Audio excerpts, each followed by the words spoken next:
Everyone. Good afternoon. Welcome. Delighted to have you all here. We're looking forward to, I think, a very interesting conversation on extended deterrence and assurance in Korea. I'm Ralph Casa from the Pacific Forum. We're a foreign policy think tank in Honolulu associated with the Center for Strategic and International Studies in Washington.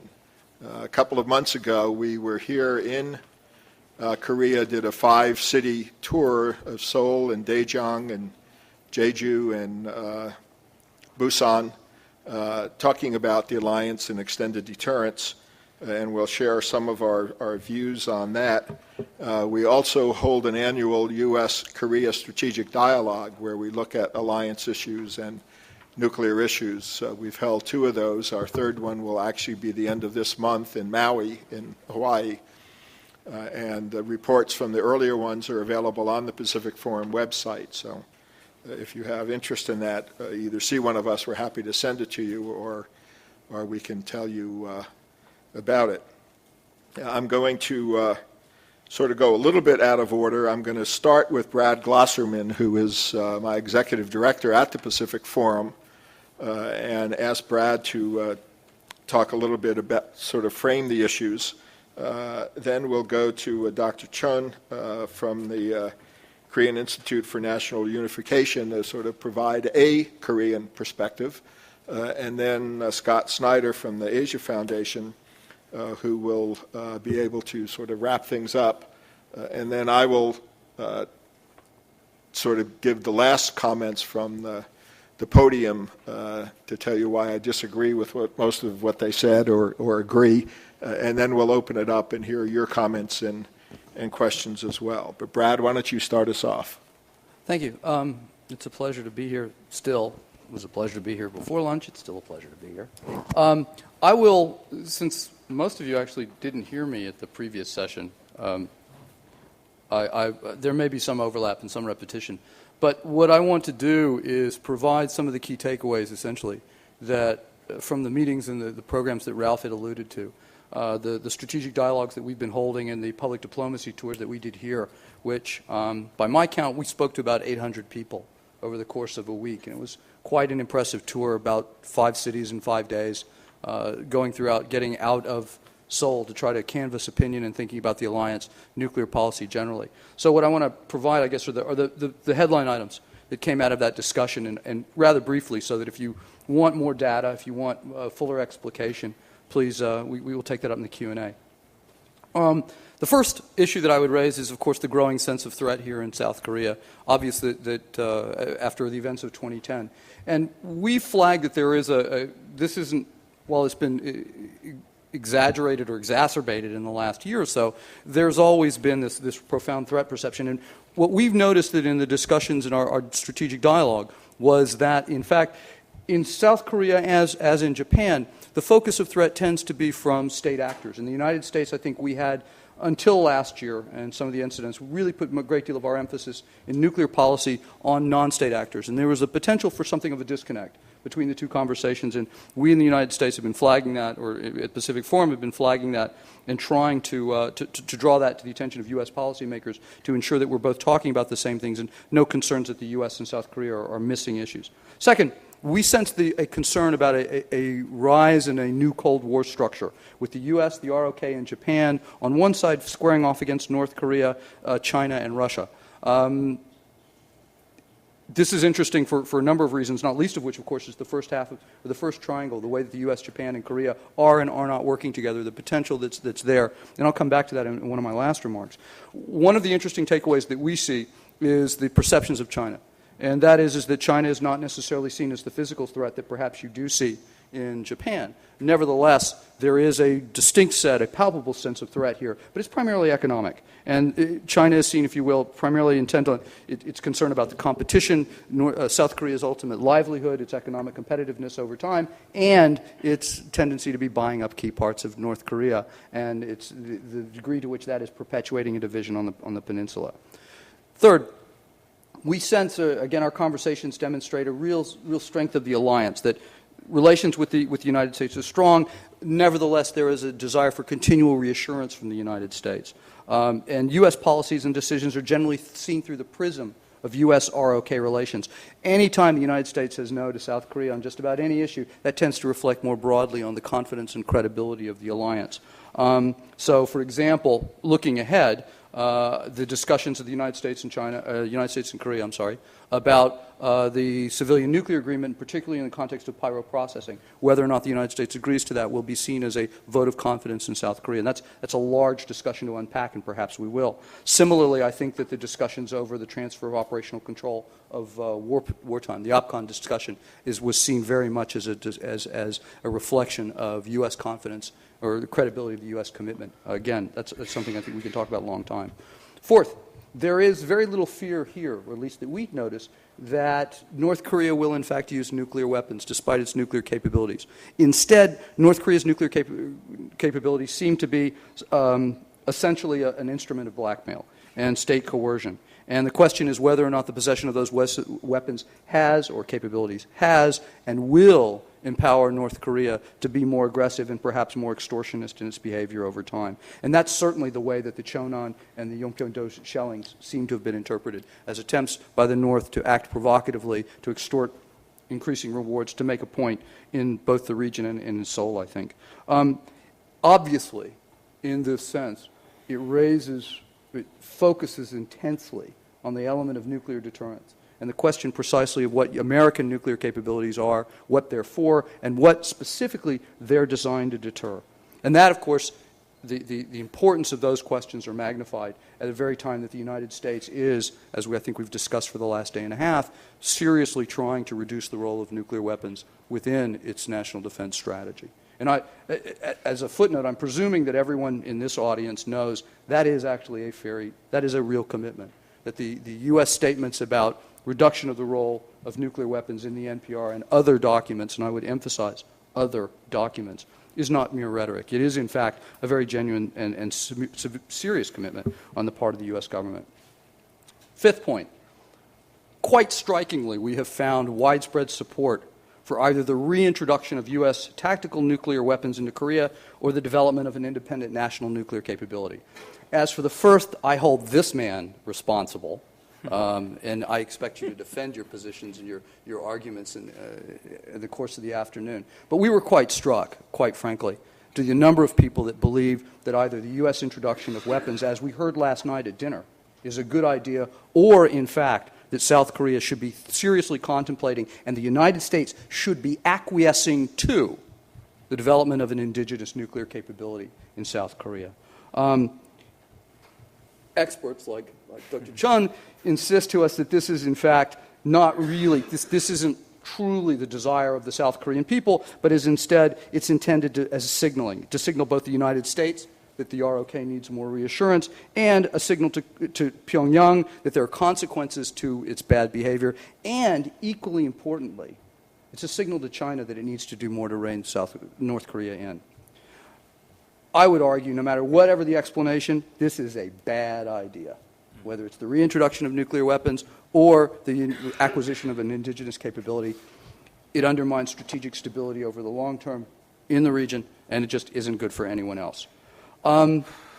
Sixth point, our emphasis in the United States on counterproliferation raises concerns here and elsewhere that Washington is more focused on containing the spread of North Korean weapons, materials, and know-how than rolling back and ultimately denuclearizing North Korea.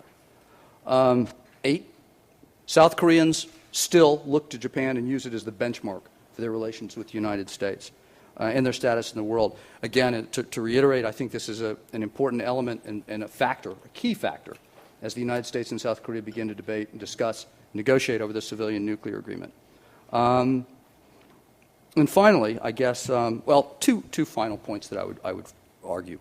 The first is in the context of the discussions over deterrence, disarmament, which we've heard over a couple of days. And there's a point that I want to make that I have not heard, quite frankly, until we had lunch this afternoon. And that is that there is another element to the disarmament deterrence discussion that seems to have been left out. And that is that from our perspective, in the discussions that we have more broadly when you leave this region, that nonproliferation and disarmament are parts of a nuclear policy spectrum.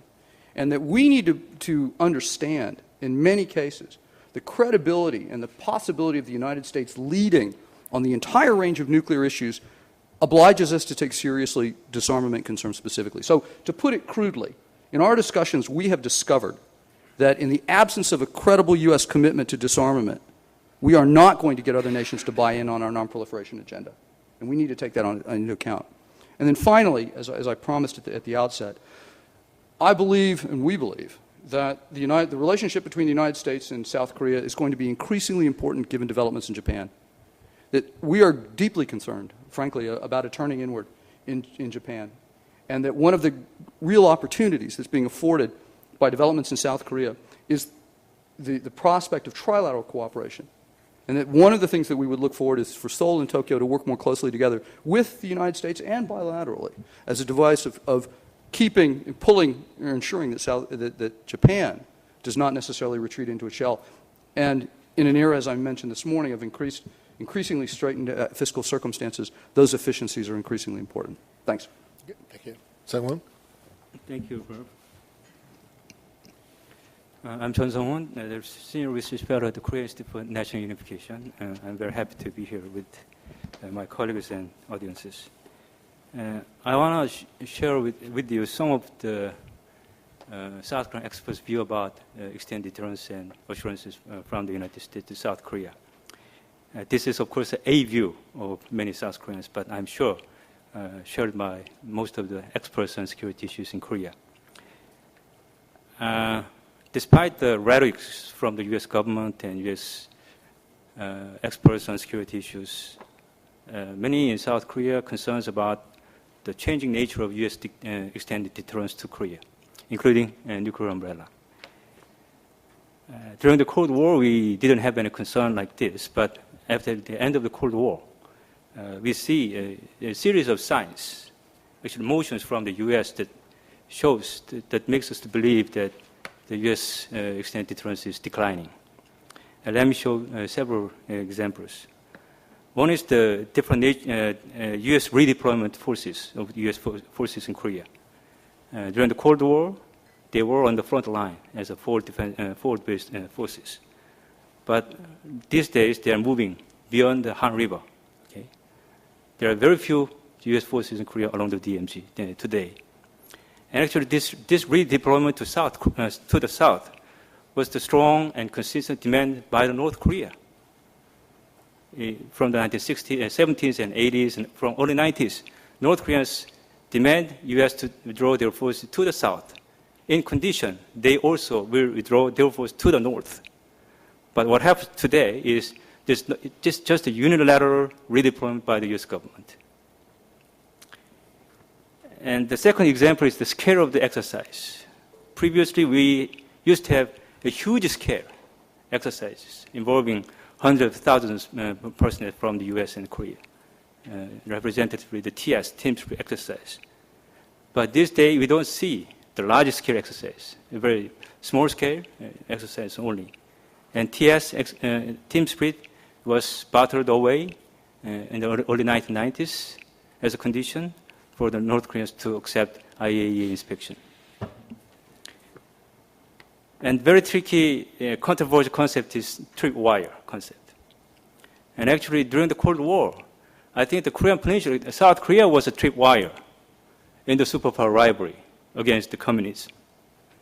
And during the Cold War, tripwire concept, U.S. forward deployed forces along the DMZ as a trigger. If they are attacked by the North Korean invasion, that reinforces the huge redeployment of U.S. forces from the mainland. That was a common sense. But now, it becomes nonsense. And U.S. Forces Korea mission. During the Cold War, the sole mission was to defend and deter North Korean attacks. And if deterrence fails, defeat North Korean invasion. That was the sole purpose. Now, using this so-called strategic flexibility, U.S. want to optimize their forces around this region. And there are some concerns in Korea about this strategic stability. There's no clear-cut agreement between the two countries how to utilize this strategic flexibility concept. We are concerned that this concept might reduce the credibility of U.S. security commitment, and also we are concerned that in some cases, you might be involved into a third party conflict, which we are not want to be engaged in. And unity of command. Now we are expecting the transfer of OPCON in 2015, and CFC, Combined Forces Command, will be also disbanded. And that means unity of command will disappear. And the security assurance to North Korea. If you look at the history of North Korea's nuclear development, from the early 1990s, from 1993, you see a series of U.S. government security commitment to North Korea. It is a typical phrase that U.S. government will not use or threaten to use nuclear weapons and other military forces against North Korea. That was a typical phrase given to North Korea.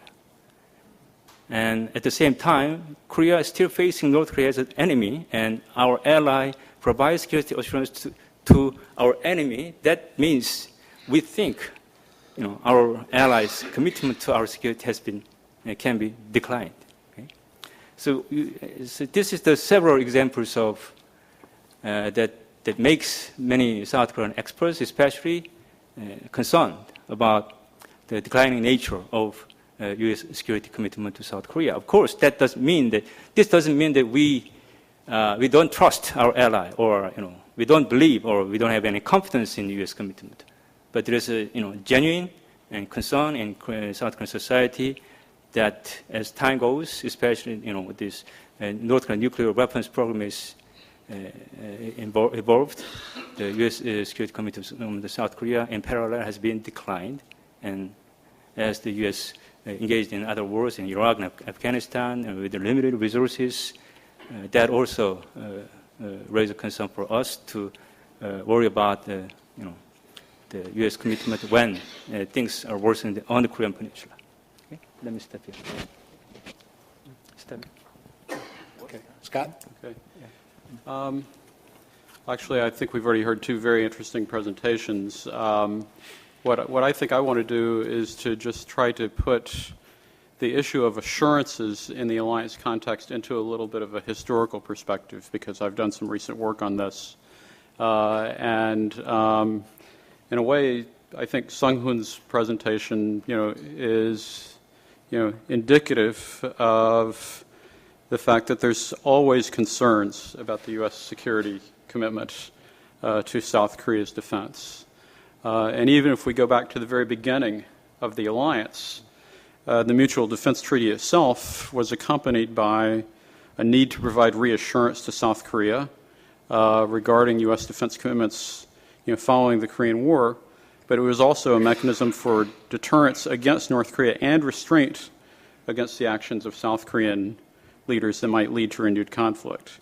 And so, this issue of doubt about U.S. political commitments has been there, and I think the need for assurance has been a constant. I think that in the history of the alliance relationship, the period that most clearly exemplifies that is really the Pak Chung-hee period, where we saw South Korea trying to develop its own nuclear capacity precisely because of fears of abandonment, change in nuclear doctrine from massive retaliation to flexible response, and threats of troop withdrawals under President Carter. And it's interesting that essentially what the Reagan administration came in and did was to provide a set of assurances, including high-level political support in the form of an early state visit by President Chun Doo-hwan, strengthened support for advanced weapons systems, and the inauguration of Team Spirit, as Sung-hoon has mentioned. And then I think that we saw another kind of dip in terms of assurances in the context of the end of the Cold War and U.S. direct engagement with North Korea. This clearly is an issue that tends to stimulate doubts, in South Korea. And then actually I think that we saw a period, with the engagement by two South Korean presidents where actually it was the U.S. that needed to be reassured a little bit about what was happening. But I would say that you could look at the current period and the U.S.-Korea relationship under the Im Young-bak administration as kind of analogous to the Reagan period in the sense that we have seen a lot of assurances post the second North Korean nuclear test. We've even seen in the context of the joint statement, a written commitment to the continuing commitment of extended deterrence, including the U.S. nuclear umbrella, as part of an official document. We've seen, I think, actually, despite what you said, increased exercises, especially in the context of North Korean provocations, and the relationship personally between President Obama and President Lee couldn't be better. But at the same time, as has already been noted, we've got these calls for a return of tactical nuclear weapons, discussion about nuclear sovereignty. It suggests that the issue of assurances, is one that continues to be something that the U.S. is going to have to work on, and we see that many Koreans are, looking, for a nuclear option. So, and by the way, there's a couple of other issues that I think are critical issues that we have to look at, during this period, especially in the context of a North Korean nuclear capability. One that required close consultation. One is the possibility of differing thresholds in terms of expectations for when and how nuclear weapons might be used. And another issue, I think, is that we have this challenging issue. We have an extended deterrent commitment, an extended nuclear deterrent commitment that the U.S. has made, but that also suffers to a certain extent from a credibility issue because when have we demonstrated it? Not that we want to demonstrate it, but I think that's an issue. And then increasingly, I think that what we hear on the South Korean side, especially in the context of the aftermath of the nuclear posture review, and now we've got a letter in Congress related to financing of U.S. defense commitments, is the question of, well, is the U.S. commitment to carry out, to enforce the defense of Korea, is it credible in light of possible financial constraints? And so all these issues, I think, are quite relevant. The other issue that Sung-hoon mentioned that I think is obviously clearly important is, in the context of diplomacy with North Korea, one thing that the U.S. has offered in the past is assurances to North Korea. But is it possible to offer assurances to North Korea in a way that doesn't damage assurance to South Korea? And so I think I'll just stop there. Thank you, Scott. Let me add just a couple of observations, and then we'll throw the floor open for questions and comments. I first came to Korea in 1969 as a lieutenant in the Air Force at Asan. When they handed us our little mission statement, the first bullet point on the mission statement was reassure our South Korean allies of the American commitment to South Korea's defense. Now here we are 42 years later, and the first tick mark is reassure our South Korean allies. I mean, I guess the message is you can never have too much reassurance, and reassurance is a daily mission. I was somewhat both amused and frustrated last week at the Shangri-La dialogue in Singapore, where Secretary Gates made, I think, a very powerful, persuasive argument about U.S. commitment to Asia and backed it up with additional force deployments, and we're doing this and we're doing that, and et cetera, and laid out all the rationale. And then he was faced with a question, well, that's fine today, but how do we know 5 years from now you're still going to be here? And, of course, he said, we were here 30 years ago, we were here 20 years ago, we're here because it's our national interest to be here. And then finally he looked to the questioner and said, I'll bet you $100 that 5 years from now we'll be just as strong and just as committed as we are today. And all the Americans said, "Well, what a great response." We broke. A Singapore reporter came rushing up to me and said, "Is this a sign of weakened commitment? He was only willing to bet $100." No matter what you say, you can't have enough reassurance. So I think the track record is pretty good. And for those of us that remember the 1970s and the helicopters on the roof in Vietnam and people saying, "There goes the United States," and here we still are. So that issue is not, to me, you can't have enough reassurance, but I think the track record in this regard is pretty good. What I found very interesting about Sung-Hoon's list of reasons why extended deterrence may not be as credible as before, the one thing that he did not mention was the U.S., at least rhetorical, commitment to move towards zero. And I found that somewhat interesting because in our own dialogues, it seems to me that there is a connection between that and the concerns. Brad pointed out, I think correctly, that in the region at large, people see disarmament and deterrence as, disarmament and proliferation as two sides of the same coin, and they really want and are looking for and commend the U.S. commitment to move towards zero, understanding there's a difference between moving towards zero and getting to zero, which no one has figured out. But my sense is that in Korea and even in Japan, which is world, number one advocate for abolition of nuclear weapons, there's a certain nervousness about us actually talking about moving in that direction. Some of his other concerns I would like to hear other views of. It somewhat amuses me, quite frankly. If we're talking about moving forces from Germany to Spain, I would say, okay, we're moving off the front line.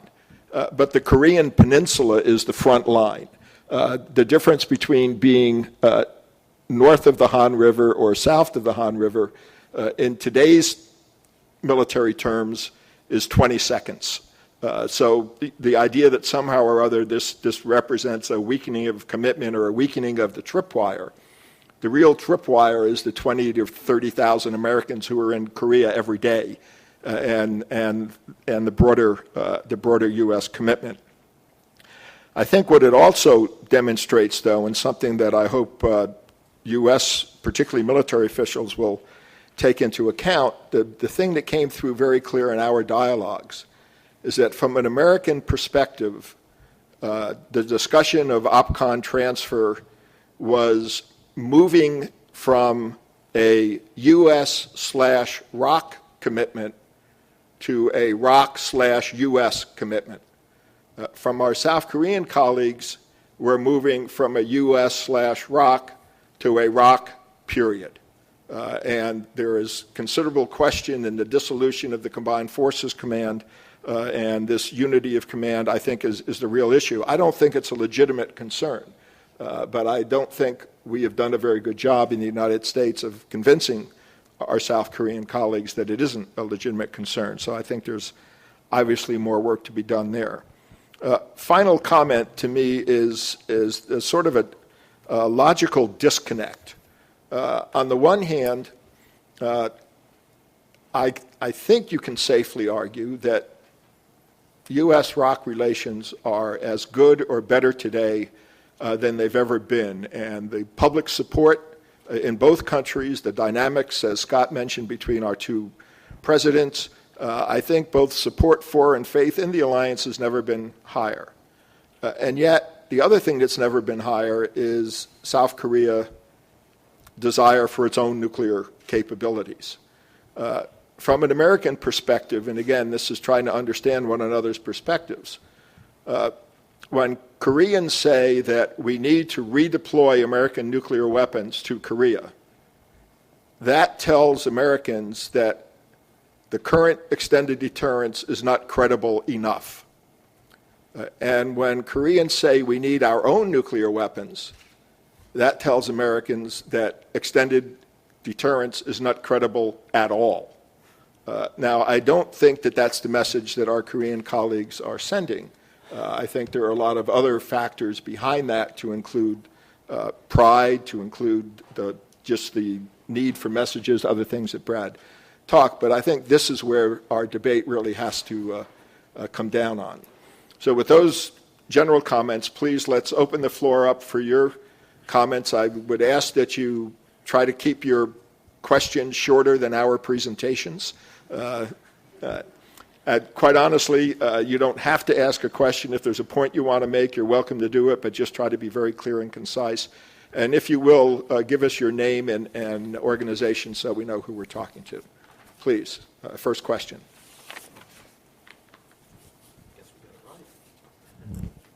Alan. Other side. There. Thank you.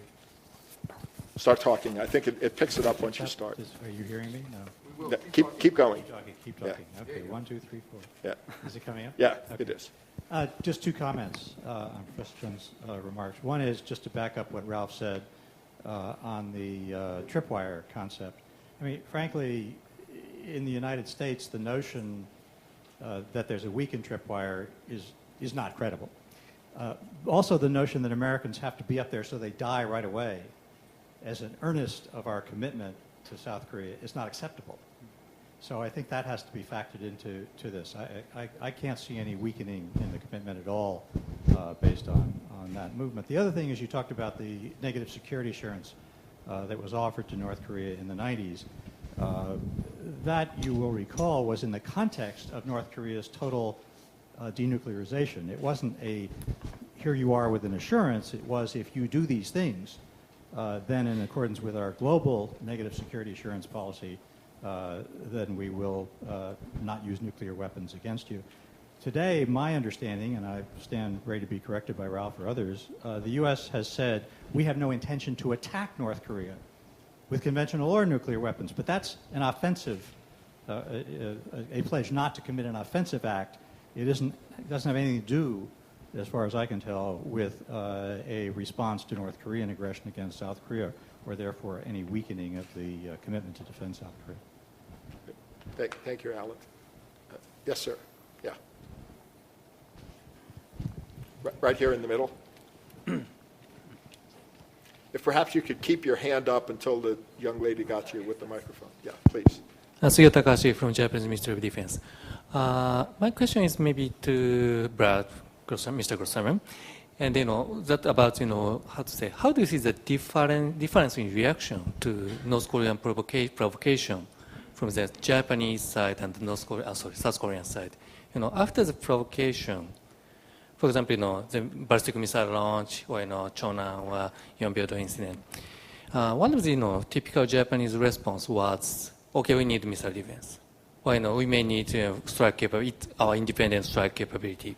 But, nobody discussed the reintroduction of U.S. tactical nukes. Maybe partly because of the nuclear taboo. But, anyway, nobody discussed about, possibility of the reintroduction of DRAM, and even it was still survived. And, but in case of South Korea, now, I'm really, surprised of the discussion of the reintroduction of tactical nukes. There's two reasons. One reason is big difference from Japanese reaction. The second reason is I'm not sure it can work to deter North Korean very low-level provocation. So because tactical nukes is very high-end one. So how do you see that this difference comes from? Why and how? Why this difference comes from? Because you look at both countries' strategic community. So I really want to know your opinion on that. Good. Brad, why don't you start, and then if our other panelists would like to give their own views, you're welcome. Brad. Yeah, I'd like to hear our panelists' views on that one, too. I'm inclined to believe the answer, the South Korean thinking about tactical nuclear weapons is based on two things, and I will offend. I apologize in advance for offending any South Koreans in the audience. The first is that I think Sung-Won's right in his arguments that it's about signaling. I think it is an attempt to let the United States know that they're nervous and that they need reassurance. And I think to the degree that it's taken seriously, it reflects strategic immaturity. Just a failure to understand the consequences of something that I think is just a huge mistake. As for the difference with Japan, I just don't think that the Japanese, the nuclear allergy is so profound that they wouldn't, it doesn't get to that point. Let me respond. I remember still some important Japanese politicians proposed to rethink about your nuclear weapon option right after the North Korea's second nuclear test and missile testing. So I think there's an ongoing debate in Japanese political community that what are you going to do with your nuclear strategy?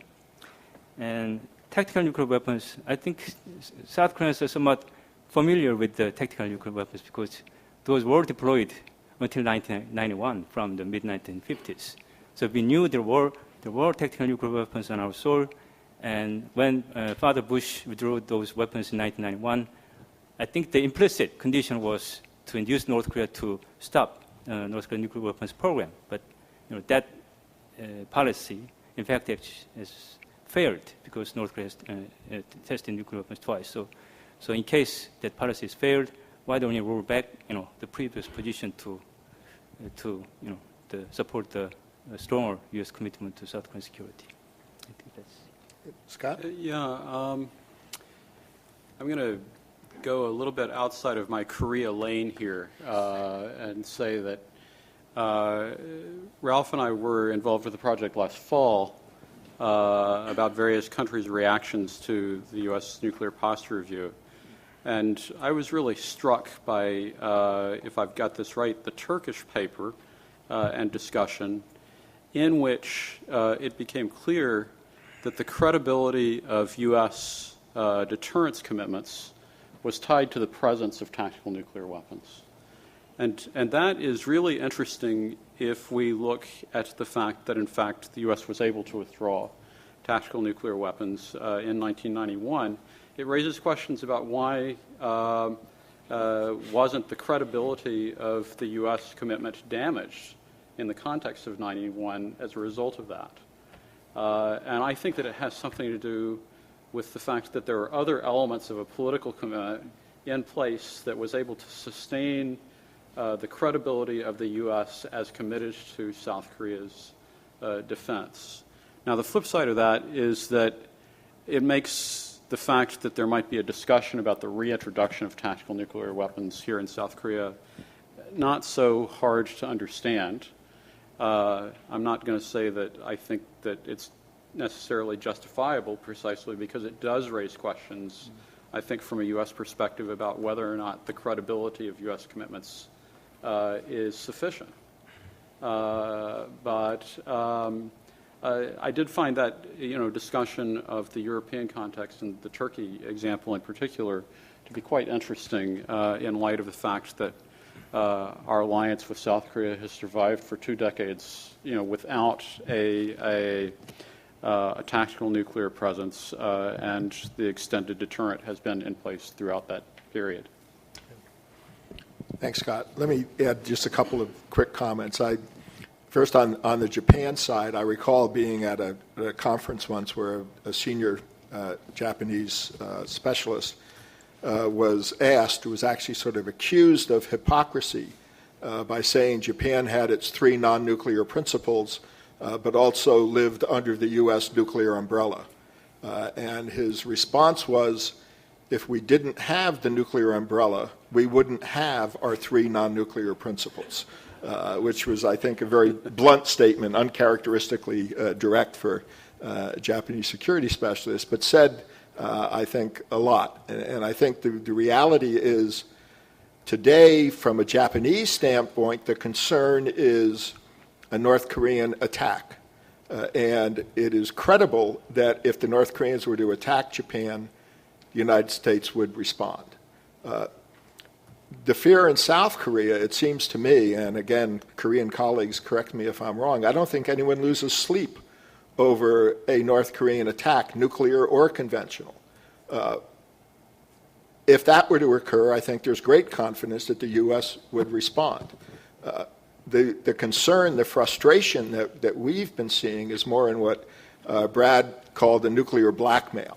The fact that North Korea feels that it has us deterred, that it has its own extended deterrence, and as a result can now do Chunons and do Yangpyeong-do attacks and get away with it. Certainly they understand if they were to launch an all-out attack, that's it for North Korea. But it's sort of the frustration on how do you deal with these little pinpricks that is searching for ways to send messages, not just to the U.S. and not just to China, but to North Korea as well, that we're sort of serious and fed up. So that's sort of my read on a lot of this. And I would certainly welcome particularly South Korean colleagues in the audience. Rather than have a couple of Americans here tell you what South Koreans are thinking, it would be very nice if you were to either explain to us why we're wrong or give us additional insights. Next comment or question, please.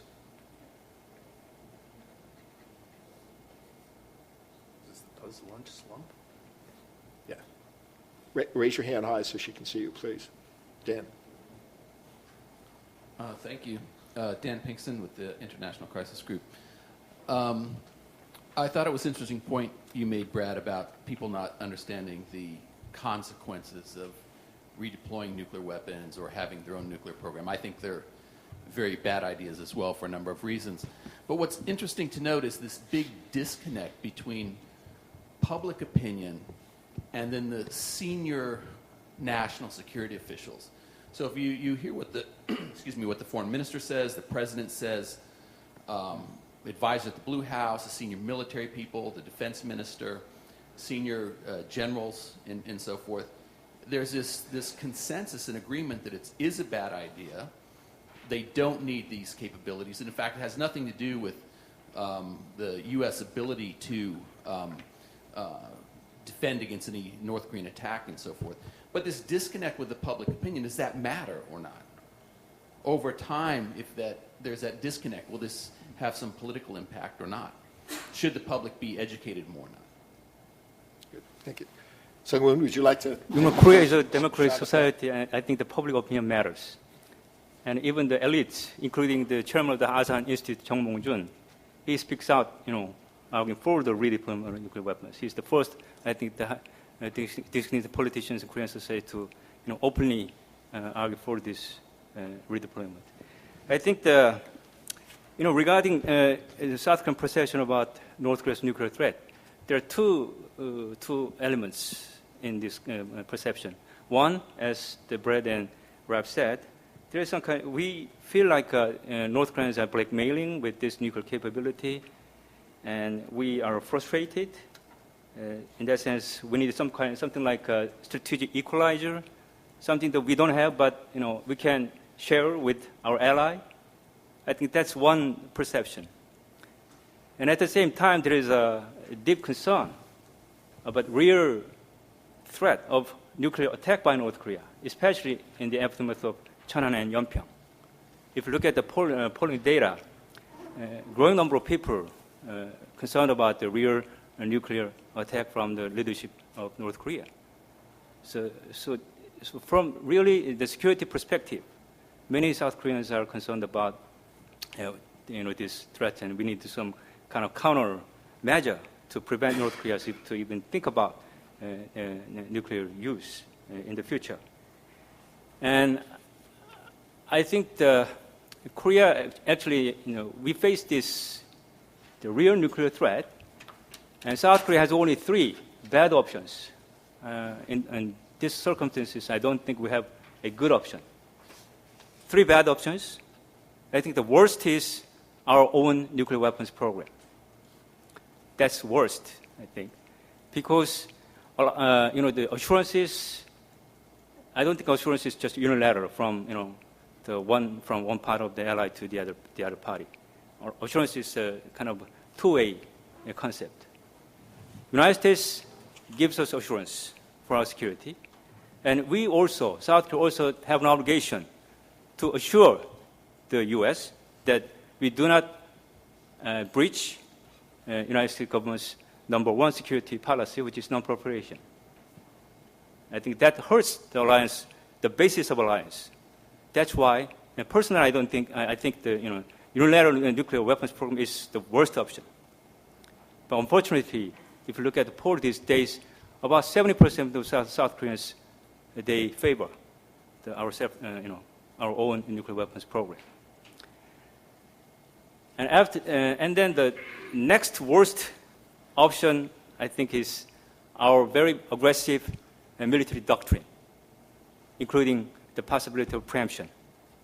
In the wake of the Cheonan, the Minister of Defense declared a new concept, doctrine called proactive deterrence. There is debate whether this concept contains the preemption.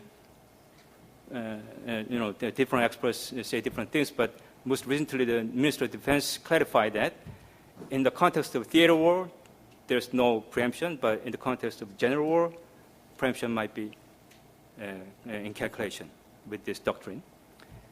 That's very aggressive, and it's very, I think, that can provide North Korea a wrong message to initiate their action first in advance of ours. It's very tension-rising concept. And least bad option, I think, is redeployment of nuclear weapons. It's a conditional and also temporary.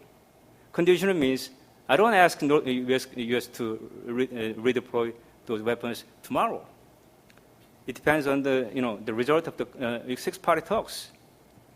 Maybe the timing. We need some time to keep going on with the six-party talks. Maybe the appropriate timing maybe the end of December 2015, when we are supposed to receive the outcome from the U.S. military. And until that time, if negotiation succeeds, then we just cancel all this preparation. But if negotiation fails, which shows that North Korea has no intention to give up their nuclear weapons capability, and why don't you bring those weapons? Until when? Until North Korea dismantled their nuclear weapons. Then, as soon as nuclear weapons are here in South Korea, then the current nuclear talks turned into a mutual disarmament talks between North Korea's giving up their nuclear weapons and our withdrawing of U.S. tactical weapons from the Korean Peninsula. So we changed the context from the unilateral disarmament of North Korea into mutual disarmament. And that is the least worst option, I think. And that's also necessary. As a politician, you have a duty to allay the public concerns, public perceptions. And growing number of people they demand South Korea needs to have their independent nuclear force, not just very proactive activists in Korea, but very serious, thought-provoking elites, including the chief of editor in the Chosun Ilbo, the most famous distinguished newspaper in Korea. They openly demand Korean government to pursue this independent nuclear weapon option. And I believe if sometime next year or sometime this year, if North Korea conducts a third nuclear weapons, we see the furious, the public opinion, either for our own nuclear weapon option or asking U.S. government to redeploy their tactical nuclear weapons. And tactical nuclear weapons is an alternative to those people who are asking for our own independent nuclear weapons program. So in terms of non-proliferation, in terms of bilateral security commitment, in terms of regional stability, I think even China and Russia, I think they are happy to see U.S. tactical nuclear weapons in Korea rather than to see South Korea has our own nuclear forces. In terms of regional stability, I think the conditional and temporary tactical nuclear weapons redeployment is a good option. Thank you. I think I could summarize your view as it's time to blackmail the blackmailers. But Brad, you had a comment? Two real quick points. The first, to go to Dan specifically, and that is that this disconnect, while dangerous, is by no means uniquely South Korean. I mean, we shouldn't be necessarily painting them black. Education is absolutely a need. And I think that Sung-Won's last answer goes sort of to the heart of the question here, which is, my sense is a lot of this is just driven by an extraordinary sense of frustration here. a frustration that there's nothing that can be done. And that, and truthfully, if you parse his last three sentences, North Korea tests again, how does the deployment of tactical nuclear weapons by the U.S. stop North Korea from testing? I mean, the connection between what we're doing and what we're trying to deter, it seems to me that this gap speaks to a real sense of we've got to do something, and just a flailing sense of what that is. Okay. Thank you, Brett. Yes, sir, right here. I'm sorry that this discussion has gotten hijacked by the redeployment proposal. Could you identify yourself, too, Yeah, please? my name is Walt Slocum from the United States. I'm sorry that this discussion has gotten hijacked by the non-deployment of the redeployment issue. Reassurance is a two-way street. And South Korea is vastly richer than the North. It has a higher population. It spends about 2.5% of its GDP on defense, which is way low for a state that feels itself under an immediate threat. And to raise this issue is to begin to raise questions within the United States. The sensible reason for withdrawing the nuclear weapons was that they were useless. The theory that somehow having tactical nuclear weapons in South Korea would prevent North Korea from provocations like the shelling of the island or the sinking of the ship. I mean, does anybody seriously suggest that we would have been more likely to make an effective response? And I agree, we probably should have done something more than we did. That we would be more likely to make an effective response simply because we have tactical nuclear weapons. The problem here is this constant attempt to exaggerate the significance of locally deployed nuclear weapons. And if they're not what we would use if we had to respond to a nuclear attack, because they're vulnerable, it's not the most effective way to do the job. And they create the impression that you've done something about a problem, which, as you rightly say, is not probably not even an all-out invasion. It is a series of pressures and a set of measures which would enhance conventional defense, provide the political will both in this country and in the United States to make some kind of an effective response if there is another provocation, and to continue to mobilize international support to put pressure on North Korea. The best reason for pulling the nuclear weapons out of Korea was that it vastly cleared up our case for denuclearizing North Korea. I think that this is so bad an idea that it really requires a lot more. I don't question that South Korea is worried about North Korean provocations, because there have been North Korean provocations. The idea that this is a useful answer to it strikes me as an extremely dangerous and misguided one. The cure is worse than the disease, I think. Any response from our colleagues? Yeah, I just want to make one please, comment. Scott. I mean, another aspect I think of this is that, a response to the idea of North Korean nuclear blackmail actually dignifies the idea. It gives it credibility, including to the North Koreans. And I think that the strategy should be to diminish the credibility of the idea that any capacity that they have could be used for blackmail purposes. Well, I think there's also a great saying that the greatest cause of problems is solutions. And if you stop and think a minute, what new set of problems we would be opening up if we were to talk about putting U.S. nuclear weapons back in Korea. Where would we put them, for instance? Would anyone like them in their backyard? Please raise your hand. Are you volunteering for the nuclear weapon? No, okay, well then please, go ahead. Yeah. Hi, I'm Seng K, and I have one question to Brett and two questions to Dr. John.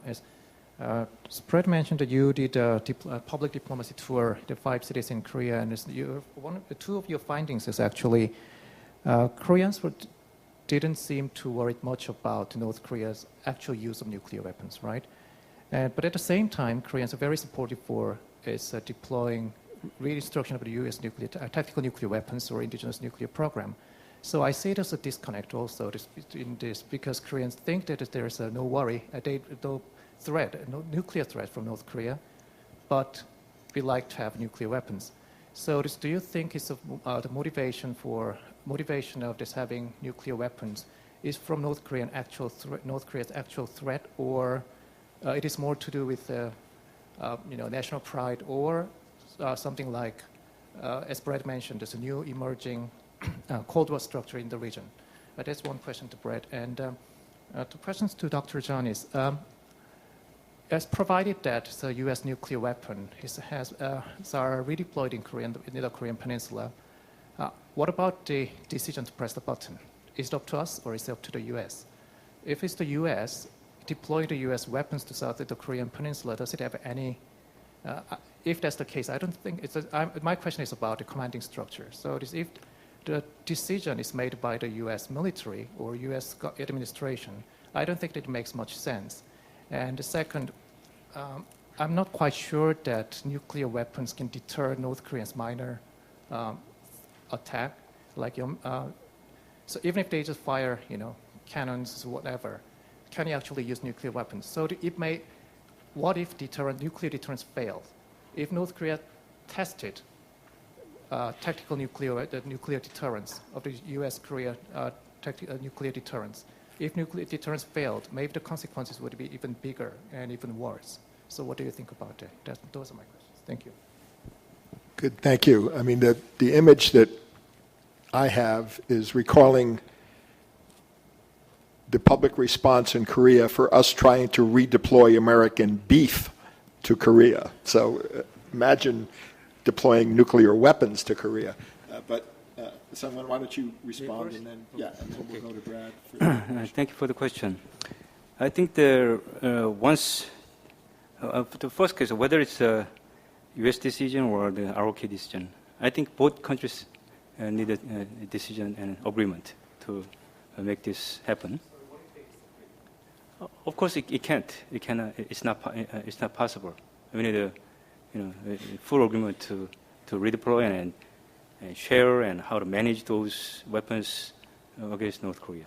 And once they decide to redeploy, and I think even some American experts propose to have NATO-style the nuclear sharing and consultation among Japan, South Korea, and the U.S. For the defense of this North Korean nuclear threats. So that can be one of the possible scenario that we can develop for the future. And whether those tactical nuclear weapons can deter North Korean provocation, I don't think we can deter North Korea's minor provocations either. First of all, I think even Cheonan or Yeonpyeong instance, that doesn't mean that our overall deterrence posture failed. I think we still have solid overall deterrence posture. We can still defend North Korea's full-scale invasion. Okay, and they cannot even think about that possibility. But there's minor failures.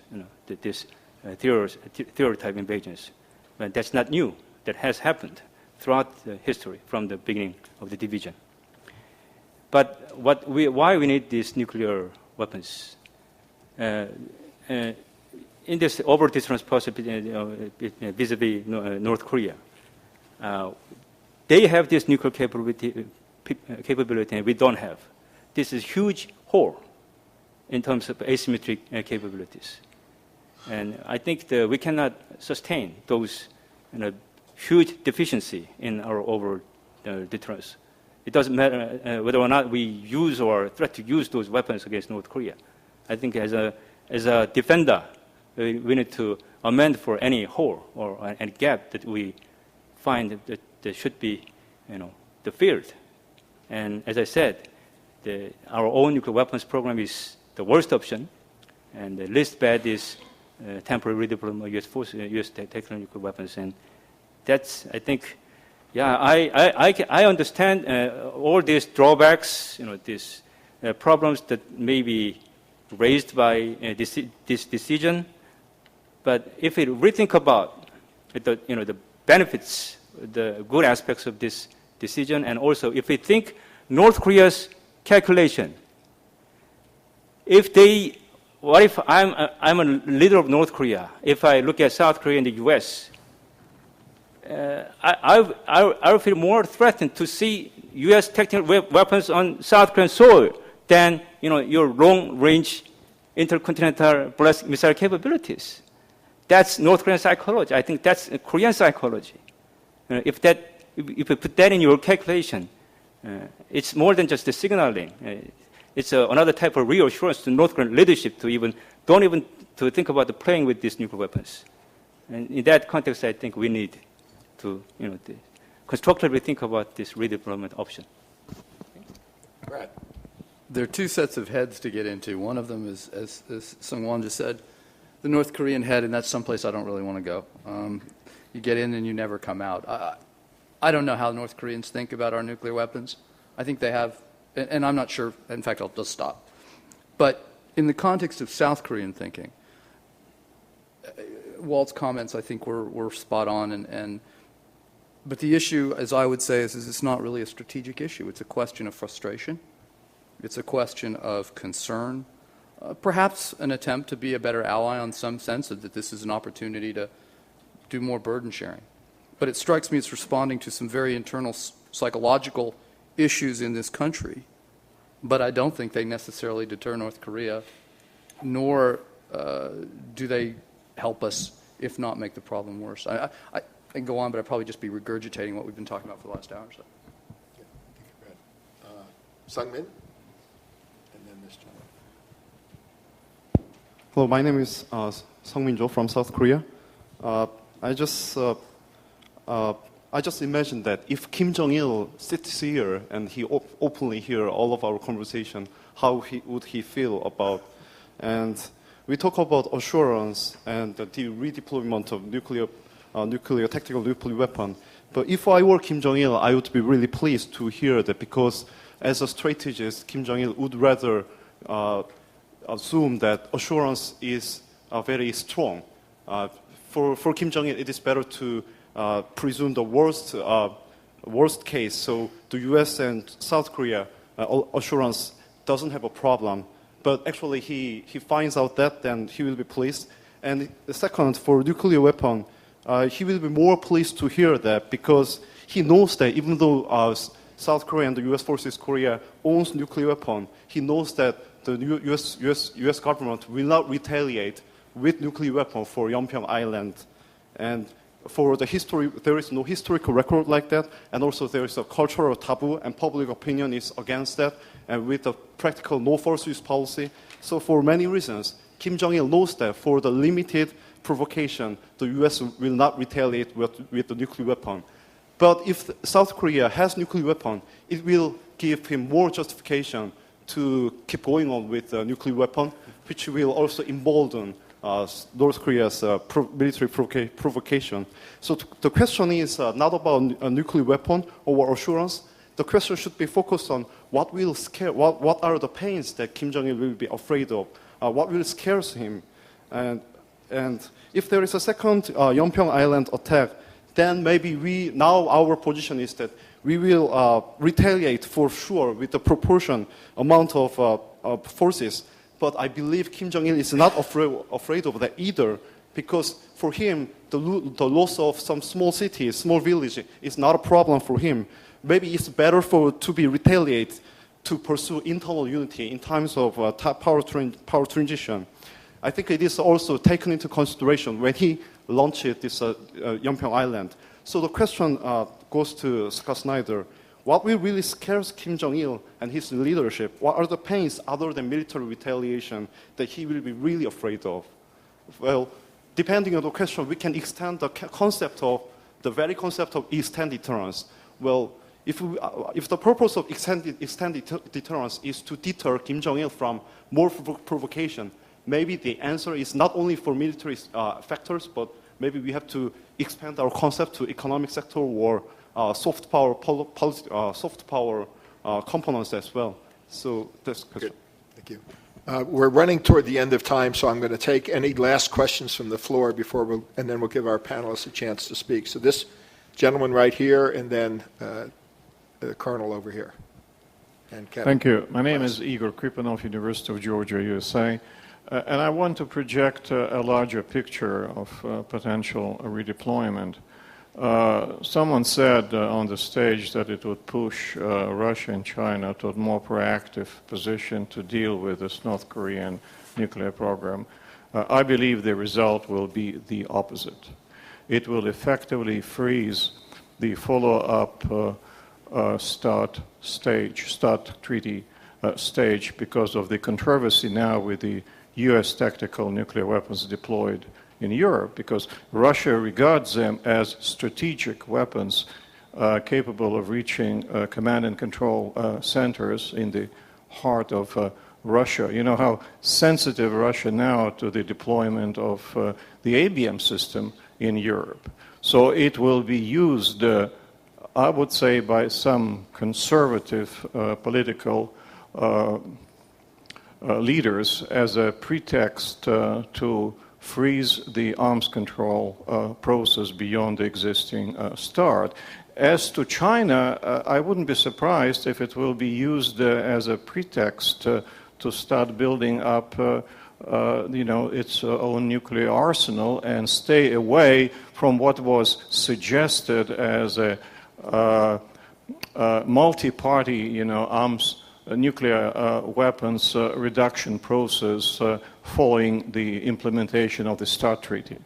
Thank you. Colonel. Right here. And then if somebody could give the mic to the gentleman right here in the front for the last question. Kevin, please. My question is for Dr. Chan. And when we call for the reintroduction of nuclear weapons, or when we say as an alliance or the ROCs to the U.S. that we need to move more U.S. ground forces back north of the Han River, are we saying that we're ready to dispense with the deterrence burden-sharing alliance arrangement that we have today that has worked so well? We know that the ROCs provide the overwhelming majority of ground forces. We know that the United States provides the credible nuclear umbrella and other aspects.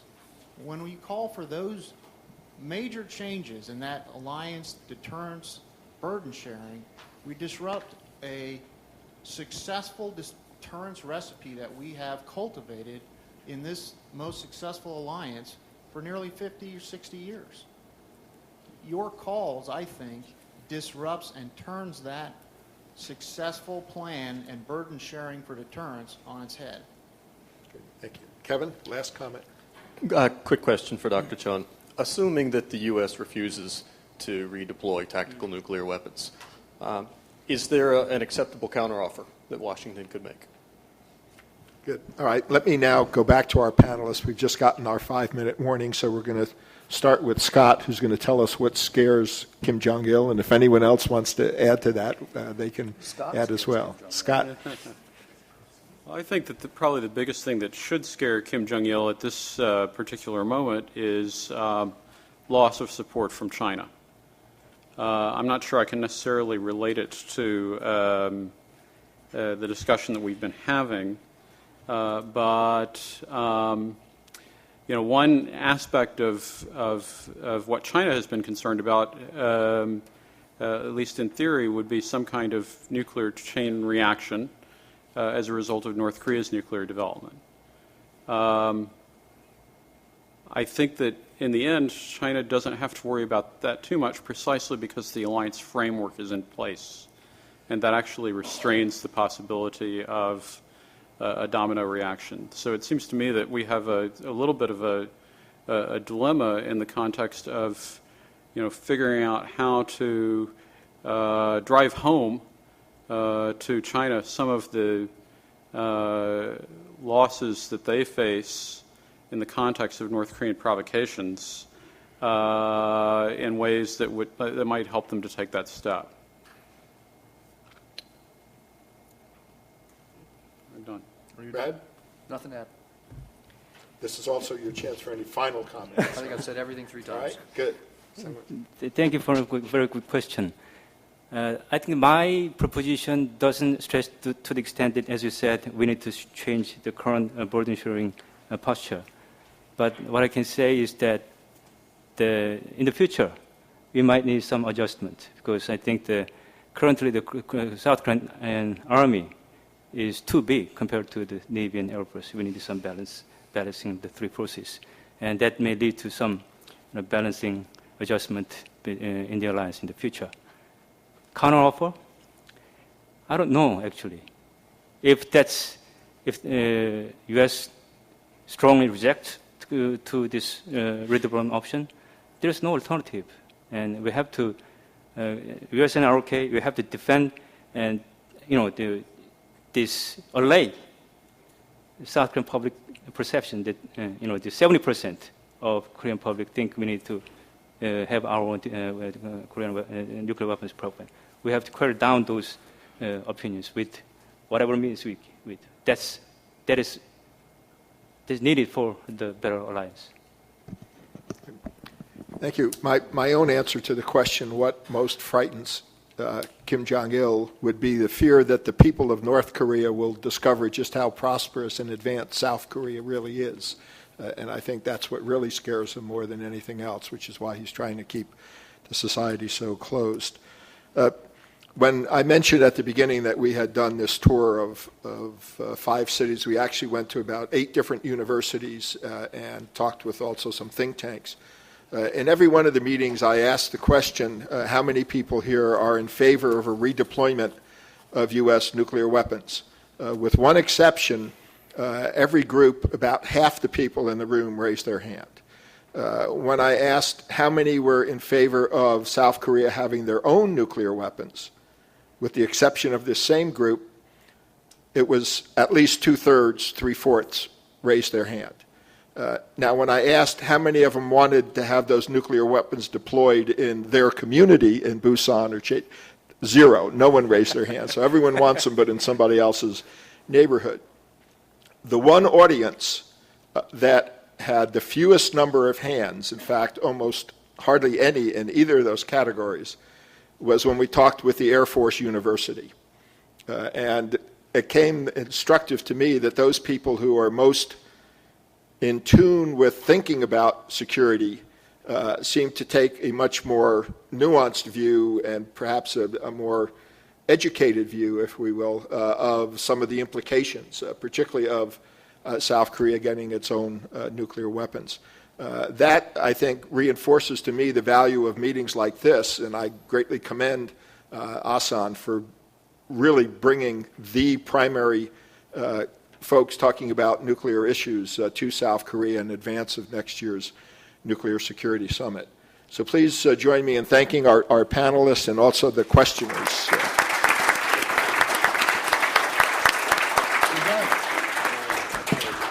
Finally, a quick commercial. Our institute, the Pacific Forum, has a Young Leaders Program where we bring young people in their 20s and early 30s to our meetings around the world and also to do research in Honolulu. If you're interested and you're under 35, please see Brad or I, and we're happy to tell you more about it. Thank you.